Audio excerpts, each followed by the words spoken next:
grup sampah visual Jogja. Mas, kegiatan ini dilakukan sebenarnya untuk apa? Yang pertama adalah tema besarnya kita bekerja sama dengan komunitas. Ada komunitas sepeda, ada komunitas difabel, ada komunitas pejalan kaki, ada komunitas proses sampah visual, ada Walhi, dan beberapa teman yang peduli tentang bersihnya kota Yogyakarta. Yogyakarta yang menginginkan mengejar undang-undang keistimewaan dan akhirnya terpenuhi undang-undang keistimewaan itu, tapi nyata-nyatanya ruang publiknya nggak bisa bersih, ruang publiknya nggak bisa istimewa. Nah, kemudian atas nama itu kami dari gabungan komunitas proses sampah visual dan komunitas yang lain melakukan aksi damai dengan menyambuti sampah visual yang ada di ruang publik. Kami tidak peduli apakah mereka sudah bayar pajak atau tidak, selama dia dipasang di taman kota, direkatkan di lampu penerangan jalan, dipasang di tiang telepon dan tiang listrik, kami cabut semua. Ini adalah hasil di belakang kita bisa dilihat hasil dari sampah visual yang kira-kira penggalnya hanya 2 km dari Jenderal Sudirman sampai di sini. Anda bayangkan kalau kita bergerak semuanya akan berapa ton. Nah, maka kemudian sebenarnya nyambuti sampah visual itu hanya semacam shock terapi saja, bahwa pemerintah harus bertanggung jawab kepada ruang publiknya, kepada masyarakatnya, bahwa ruang publik itu tidak boleh diprivatisasi oleh merek dagang ataupun oleh partai politik. Di perempatan tadi ada salah satu anggota dewan yang masang spanduk tanpa izin, tanpa pajak reklame, atas nama mengucapkan nilai. Nah, ini sebenarnya bukan bertanggung jawab. Mereka yang masang iklan luar ruang dan sembarangan dipasang di situ, sebenarnya itu mengindikasikan dia bisa dikategorikan sebagai salah satu koruptor. Karena dia tidak bayar pajak, kalaupun dia bayar pajak, memasangnya ngawur, memasangnya tidak beraturan. Nah, langkah yang saya lakukan di proses sampah visual ini sudah yang kelima. Sebelumnya Bantul sudah kita jalankan, Jogja juga sudah tanggal 2 Oktober. Tapi kelihatannya pemerintah tidak peduli dengan kebersihan ruang publik, terutama kaitannya dengan iklan luar ruang. Maka kemudian berbasis masyarakat kami gerak untuk membersihkan. Untuk hari ini bersih-bersihnya apa aja, Mas? Selain spanduk-spanduk atau yang lainnya? Yang iklan luar ruang yang ada di ruang publik, yang ada di taman kota, yang dipasang di tiang telepon, tiang listrik dan penerangan jalan, bentuknya rata-rata adalah rontek, umbul-umbul. Nah, itu adalah yang rawan menjadi sampah visual. Sebentar lagi kami akan bergerak ke Jalan Mangkubumi dan nanti finishnya di Tewek. Lalu mau diapakan sama-sama ini, Mas? Ini kita serahkan ke Satpol PP sebagai barang sitaan. Tetapi saya dengan Camat Danurjan sudah punya kesepakatan sampah visual yang hasil sitaan itu akan diolah oleh bank sampah yang ada di wilayah Kecamatan Danurjan untuk menjadi barang yang punya nilai jual lebih, tidak hanya sekadar ongkolan sampah. Bisa dijadikan almari, bisa dijadikan jok mobil atau jok kursi, bisa dijadikan hiasan dinding, kap lampu dan sebagainya. Jadi saya tidak hanya sekadar jambuti saja, tapi juga memberikan solusi bagaimana sampah itu dijalankan, didaur ulang dan seterusnya. Nah, saran kami kepada pemerintah adalah pemerintah itu harus membatasi atau betul-betul mengontrol izin yang dikeluarkan. Karena selama ini izin yang dikeluarkan, yang itu merupakan representasi dari izin reklame dan bayar pajak, tidak pernah dikontrol di mana pemasangannya.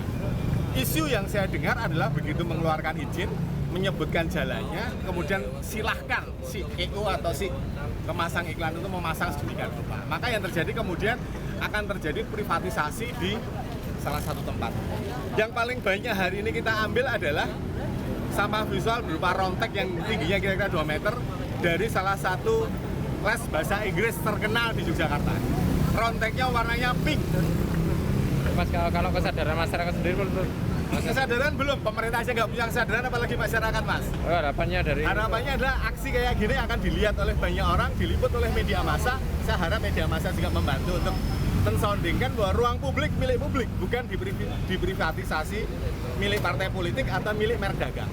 Nah, ini ke depan kita akan melibatkan masyarakat yang kemudian harapannya adalah yang menjaga ini bukan grup proses sampah visual, tapi masyarakat yang ada di sekitar sini.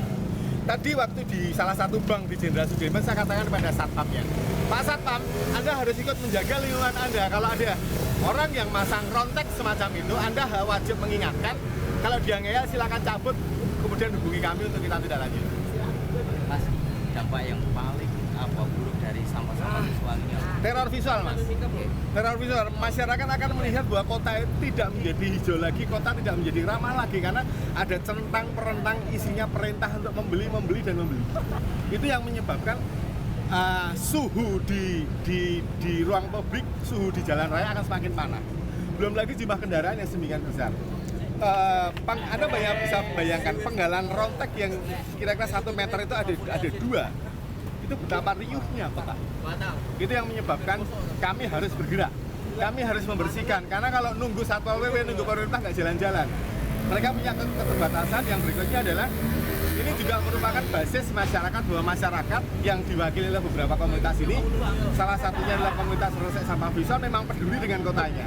Jadi kami anak muda tidak hanya ngomong saja, tapi juga bergerak. Ini wujud kepedulian kami sebagai warga. Yang berikutnya adalah sekaligus kita merayakan Imlek. Kawan-kawan Tionghoa, kita juga bersihkan kota. Anda bisa bersenang-senang, kota Anda menjadi bersih. Itu yang kami lakukan. Dan ini tidak hanya sekali, akan berlanjut. Sama kado ulang tahun ya? Ya, kado ulang tahun Pak Wali Kota. Betul itu sih. Ada 3 eventnya, jadi Resik Kota, kado ulang tahun, dan Imlek. Oke. Itu selain tadi pesan-pesan yang kemudian buat mana juga visual kota juga menjadi. Betul, visual kota hanya satu wajah, Mas. Hanya dikuasai oleh satu merek atau beberapa parpol. Masa kota Jogja hanya dikuasai 10 parpol? 10 parpol itu kan bukan representasi dari rakyat di Jakarta. Nah, ini yang harus ditumbuhkan pada masyarakat dimanapun, bahwa ruang publik harus milik publik. Anda harus berani nyabut, masyarakat harus berani nyabut, masyarakat harus berani mengingatkan, pemerintah juga harus mengawal aturannya sendiri, nggak yang ngomong aja dong. Nah, Mas, kemudian kalau misalnya, kalau menurut Anda, kemudian gimana kemudian orang bisa menempel iklannya dan sebagainya, itu harus gimana? Kalau mereka betul-betul bayar iklan dan ngurus izinnya, master plan di masing-masing kota itu sudah mensyaratkan, sudah menyediakan ruang-ruang mana. Kalaupun pemerintah belum menyediakan, harusnya basis lingkungan tidak boleh dilawan oleh pemasang. Terutama pohon.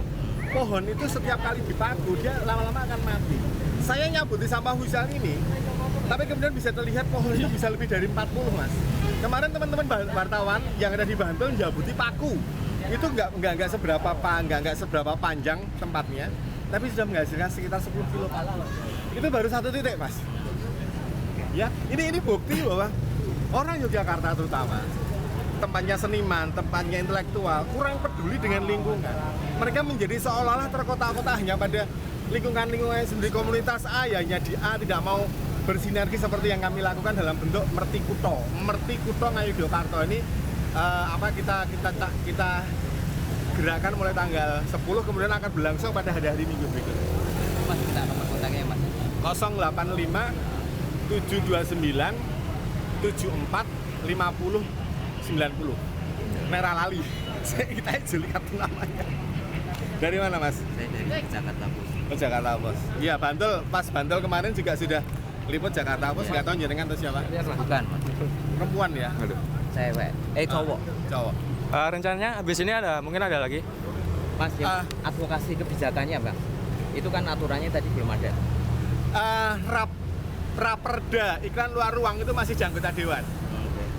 Nah, saya sedang berusaha untuk masuk ke anggota dewan.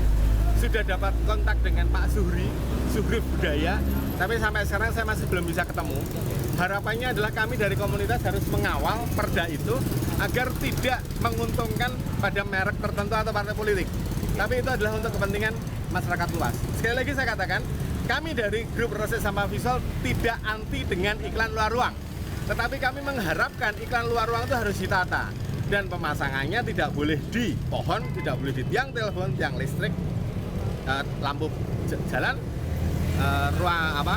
taman kota.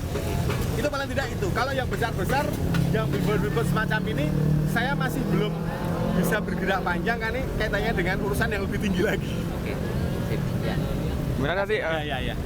Mungkin ada rencana setelah ini mau di mana gitu? Kabar dari teman-teman street art, Venesia nanti ada di Kewek. Oh ya. Dan kabarnya akan membersihkan salah satu dinding yang itu diyakini sebagai dinding punya nilai sejarah heritage. Karena di dinding itu di bawah kewek itu sudah di branding merek seluler tertentu. Rencananya setelah hari ini tuh mungkin ada rencana minggu di jalan. berikutnya masing-masing komunitas akan bergerak sesuai dengan disiplinnya, minatnya masing-masing. Yang sepeda akan memperjuangkan jalur sepeda, yang sampah visual akan membersihkan sampah visual di tempat yang lain yang sampahnya masih banyak. Kan ini kan hanya representasi, hanya penggal-penggal saja. Di Jalan Solo masih banyak, di sekitar Cokroamito masih banyak. Ini butuh dukungan dari teman-teman wartawan untuk mengingatkan siapapun bahwa itu tadi ruang publik adalah milik publik. Harapannya buat pemerintah, buat Pemerintah, gitu. Anda harus konsekuen di dalam mengeluarkan aturan dan menjaga aturan. Anda harus konsekuen mengecek, melihat, memantau jumlah izin yang dikeluarkan dengan material yang terpasang. Kalau ini tidak diatasi, tidak diatur, maka yang terjadi sampah visual akan ada di mana-mana. Warga masyarakat juga harus punya potensi untuk mengatasi itu. ya. Dari mana, Mas? Dari Wates, Pak. Apa? Enggak, ini cuma dari sekolah gitu. Oh, dari sekolah. Yang Oh, YouTube kewe, Mas? Oh iya, ini mau